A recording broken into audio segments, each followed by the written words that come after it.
Համացանցում մեծ հետաքրքրություն է առաջացրել մի հուզիչ տեսանյութ, որտեղ բրազիլացի աղջիկը զարմացնում է հայ տաքսիստին իր հայերենի փայլուն իմացությամբ։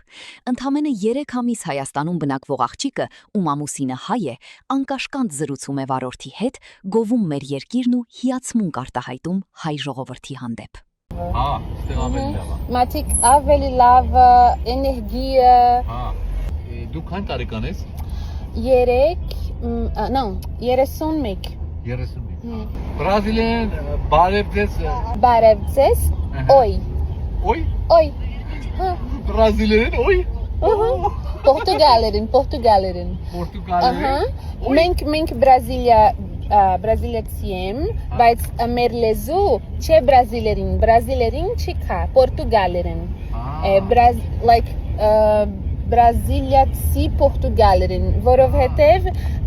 մեր պորտուգալերեն մի քիչ տարբեր պորտուգալերեն Պորտուգալիա։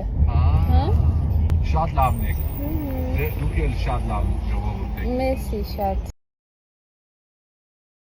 Զվարթնոց օդանավակայանում հունիսի 7-ին Ռուսաստան վերադառնալիս ձերբակալվել է Հովհաննես Սահակյանը, որի մասնակցությամբ տեսանյութն ավելի վաղ մեծ աղմուկ էր բարձրացրել։ Տղամարդը հարցազրույցում նշել էր, որ եկել է քվեարկելու եւ շտապում է մեկնել, քանի որ մտավախություն ունի, որ իրավիճակը կարող է խառնվել։ Հայաստանի քննչական կոմիտեի պնդմամբ Սահակյանը հաստատապես տեղյակ է եղել նախապատրաստվող հանցագործության մասին, սակայն չի հայտնել իրավասու մարմիններին։ Մարդու իրավունքների պաշտպանի ներկայացուցիչներն այցելել են ձերբակալվածին, առանձնազրույց ունեցել նրա հետ եւ տեղում լուծել բարձրացված որոշ հարցեր։ Պաշտպանի աշխատակազմը ներկայում ամփոփում է ստացված տվյալները եւ պատրաստվում է պաշտոնական պարզաբանումներ պահանջել պետական մարմիններից անձի իրավունքների ապահովման վերաբերյալ։